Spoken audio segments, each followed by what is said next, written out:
Hi, welcome. We are going to see how to install Sanctus LiquidWorks and a bit everything about all the assets and how to use them. Remember, the documentation link is on the description of this video. You will have useful information to how to use the materials and volumes. There's information on each of the materials and the parameters. And we also have information on the geometry nodes assets and tools. There's also a link to the Discord channel. If you want to ask any question, you are welcome to join. There are mainly two ways to use the pack. You can use it as a standalone product in the form of an asset browser, or you can install it as an expansion to Sanctus Library. If you want to use it as an expansion in Sanctus Library, you need to have 3.1.1 installed. That's the last version released a few days ago to support expansions. When you download LiquidWorks, you will see two different files. One is the expansion and the other one is the asset browser. In our case, we are using the expansion. You can extract the content on any local folder that you want. And then we are going to click Install Expansion. We navigate to the folder where you extracted the files, and you will select the LiquidWorks expansion file. Click Install. It will take a moment and you will see that you now have the expansion installed. And now if you go to your end panel and Sanctus, you will see that you have a new category with all the materials there.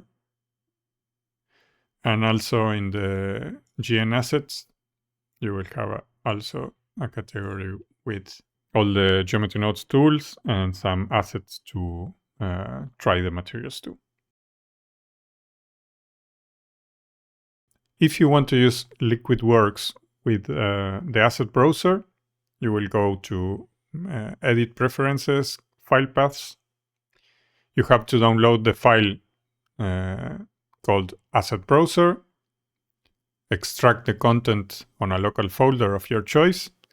Then you will go to Asset Libraries, click the plus, you navigate to the folder where you extracted the files, click Add Asset Library. You can rename it here. This is the name of the folder. Click here, Save Preferences. Now if you go to the asset browser, you will see all the assets here and the categories. You can use the pack. It will be the same. The assets are the same. Here is the asset browser, or here is the add-on expansion version. And you can see that the materials are pretty dark, especially the more dense ones, like this one. And that's because by default, at least on my version of Blender, the light paths, the volume max bounces are at 0. If we increase that, it will change completely. As you can see, this one here goes from something like almost black, completely dark, to something more similar to the preview here. That's the first thing to have in mind. You can save your preferences if you want.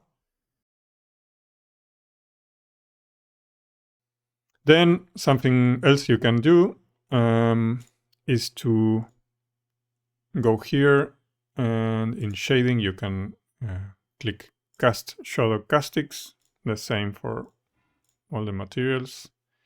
The floor needs to have receive, and the light also needs the shadow caustics.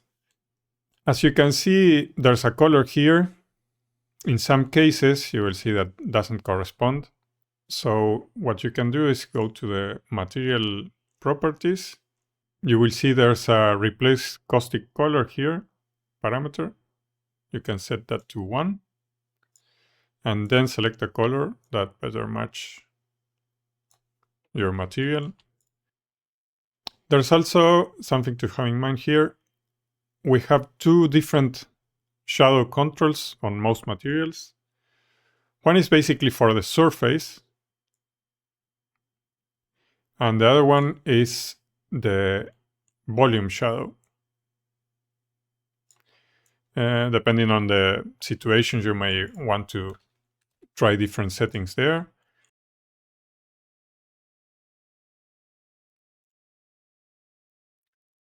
In some cases, I think the orange juice has the parameters a bit different than I expected, because I wanted to set the strength of the shadow to 0.5, and I think I did this instead, or something similar. So I will correct that and upload it again.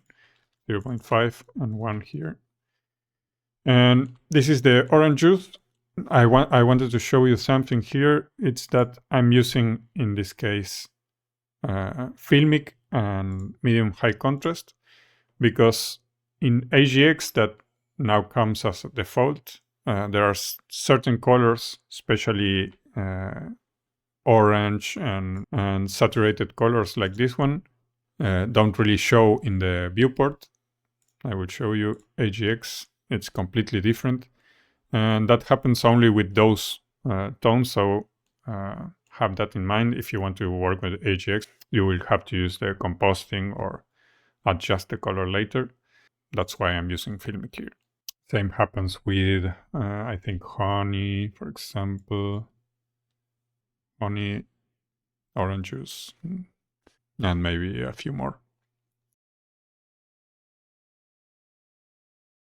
Having a completely flat object also doesn't help too much with the look. So we're going to insert this.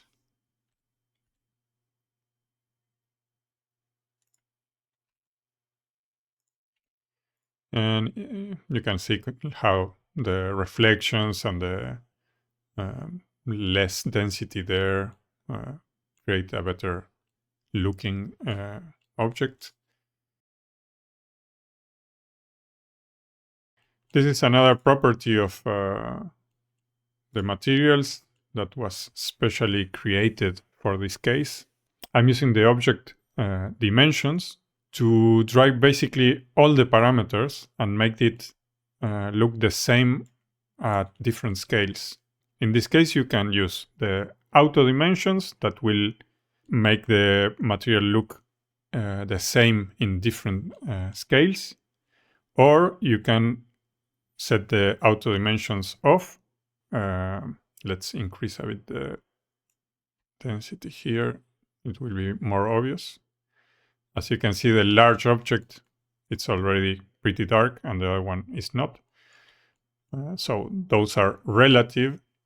And if you set the auto dimensions on, they will basically look the same. You can set that off, and in that case, both objects can be in the same scene, and it will make more sense because the smaller object will absorb less light. But I thought it was practical to have an option that will help you quickly adapt the materials to any scale or object that you just created.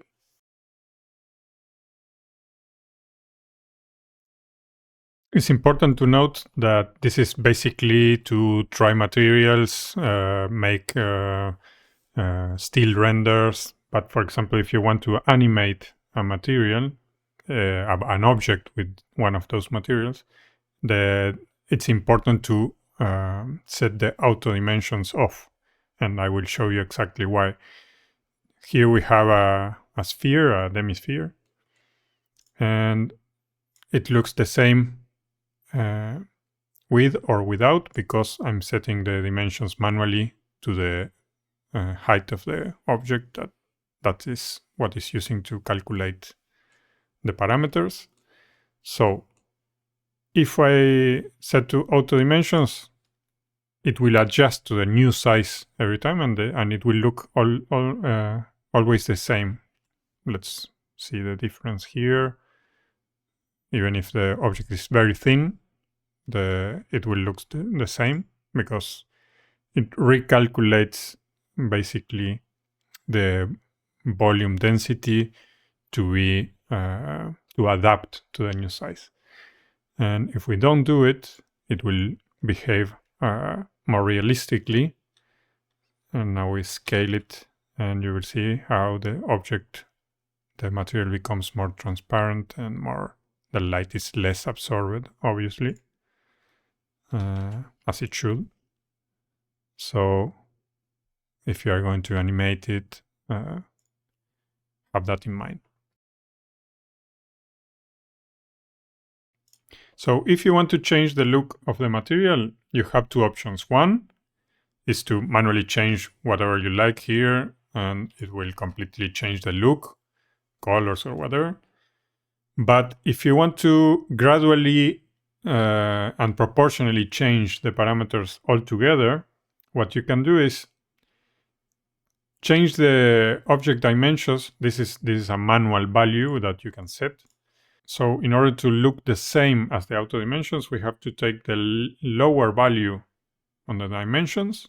In our case is here 0.0693, just to show you that it's the same. And it will look the same with or without auto dimension. So in this case, we set it to 0, so the manual value kicks in. And then if you hold Shift and drag, you can slightly adjust all the parameters proportionally.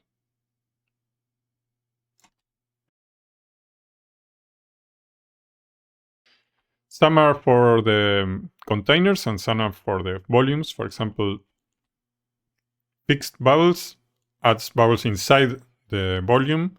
Let's see how that looks. This can be used like in glass or liquids for still renders. I tried to do the same here with the tools about the scale. As you can see, the bubbles have a different scale also. So they adapt to the size of the target object. And you can change that by changing the overall scale here. Be careful, because if you go too low, it will also increase the density of bubbles.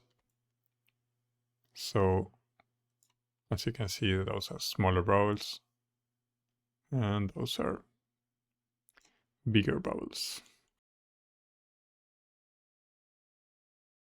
We have the sparking simulation here, and if you run the timeline, you will see the bubbles going.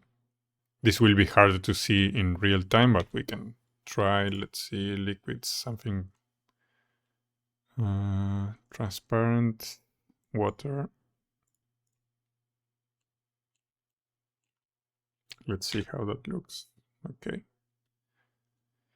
You can also add more than one if you want. Let's go back to the wireframe look. I can add a second one, and you will have a control for the position of the. And let's move this a bit. Next, for example. They will look the same, but we can change the seed. You can add a little bit more noise, or change a tiny bit the speed, and they will break a bit. We also change the density, maybe. This will mostly work on any shape as long as it is a closed volume.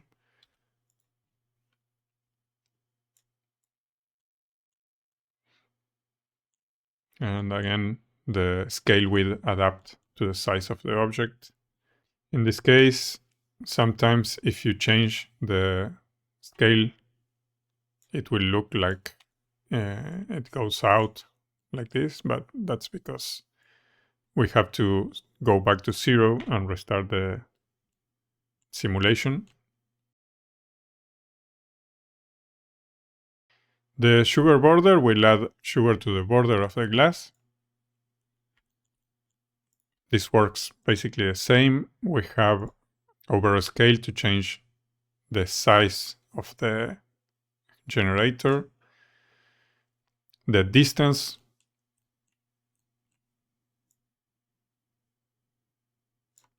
and a blend for the mask. There's also a sugar color.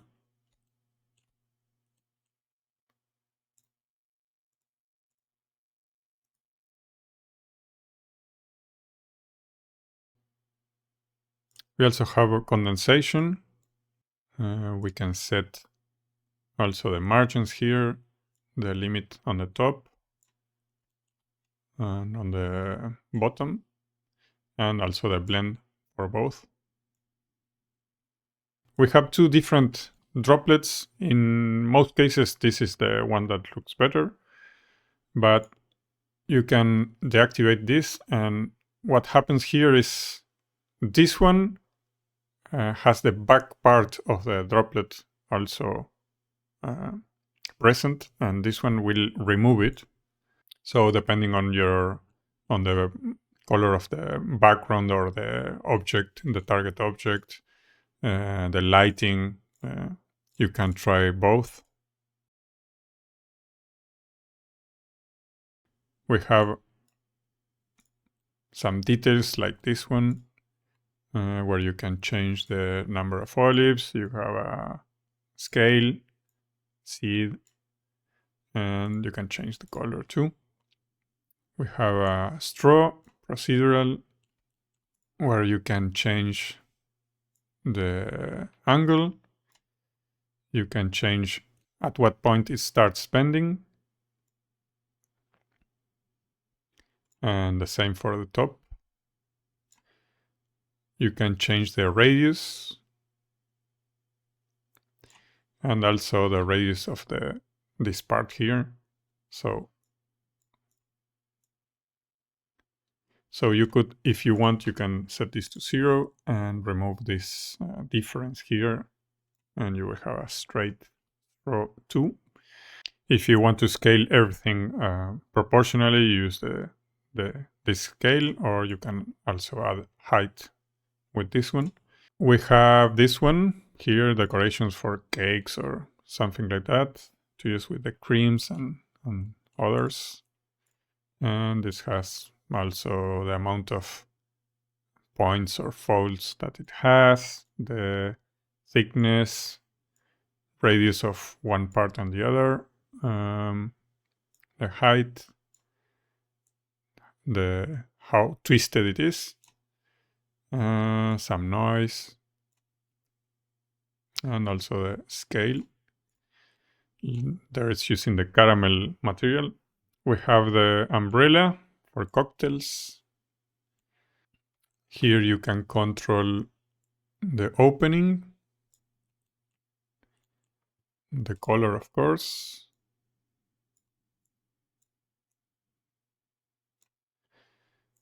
We have the height,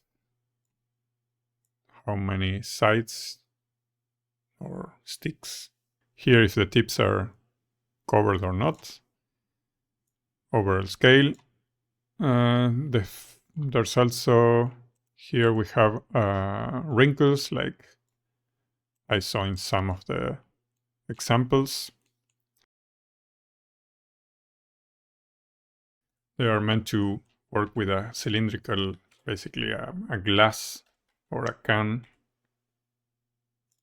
object. Apply scale, and we use the glass material here, and those are animated.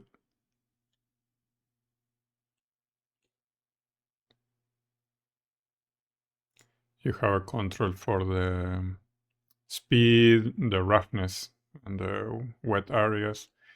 This looks nice if you use also condensation, for example. It's hard to appreciate in real time, but it looks quite well. And also, let's hide this for a moment. This can work for a can. It's a bit strong, the normal there, the bump. We can adjust that. That depends on the size of the object. That looks a bit better. I will be working on this since it's something new I did, and I wanted to try and make it a bit more realistic, but for now it's there if in case you want to try it.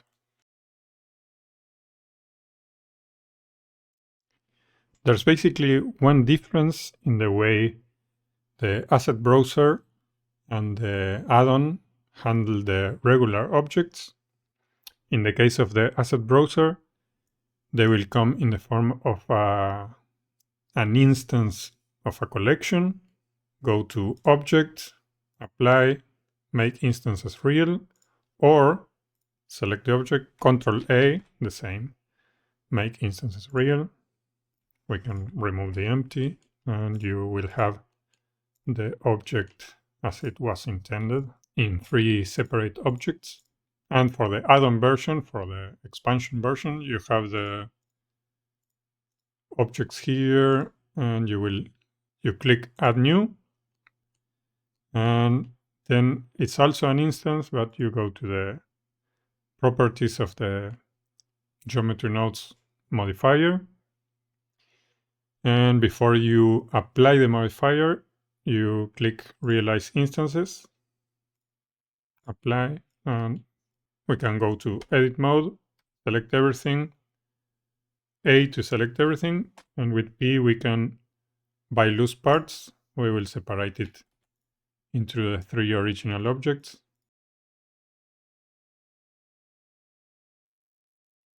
Here we have a foam that has also like particles to act like cinnamon or something like that. Control A, make instance real. And here you have the control for the topping, for example.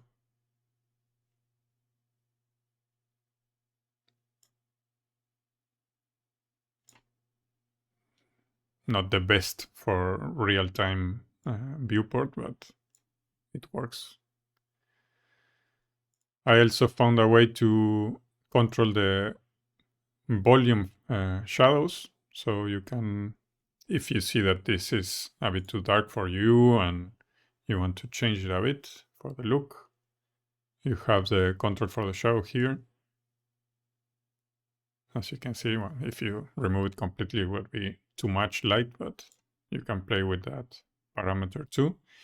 And the bubbles, it's basically how much the bubbles inside the volume contribute to the density of the volume. So if you completely remove this, it will be denser.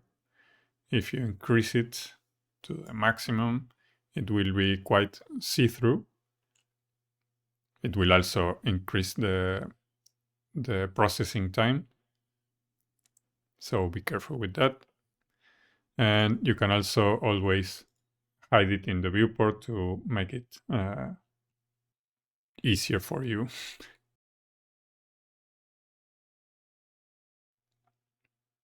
For example, the see-through foam usually works better with a contrast.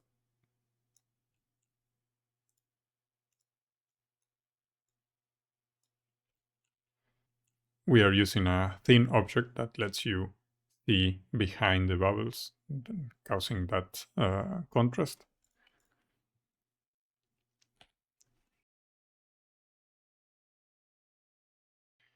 Here's something to note, just that when we are using the asset browser, I can bring objects separately, but in the add-on I had to do something different. So if we add this, it's basically one object, and it will look fine like this, but if I realize the instances, you will see that shadow there, horrible shadow. That's because the object, the liquid, is using subsurface, and when I realize the instances, everything is an object and there are overlapping geometry, so it causes this problem. But we always use realize instances on any geometry nodes based object before we apply it to make it a real object. And then I can go to, with tab to edit mode. With L, I will select the island, just the liquid.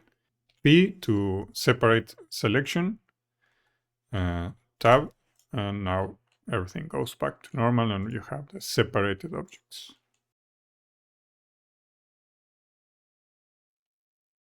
There are many objects you can play with.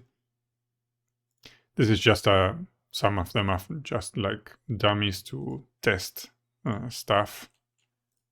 In this case, apply. So it becomes a real object and you can try the materials there.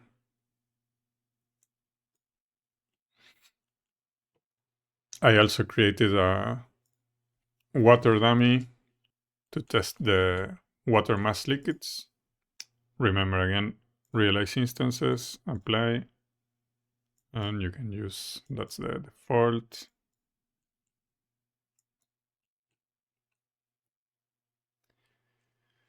And we also have some water mass materials here, like for swimming pools or whatever. And I think that pretty much covers most of it.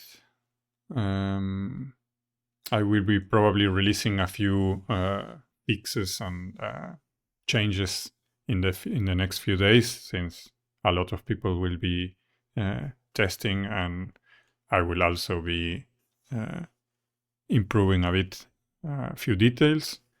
So if you need any help or something, remember you can find me in the Discord. I hope you enjoyed. Thank you for your support and thank you for watching.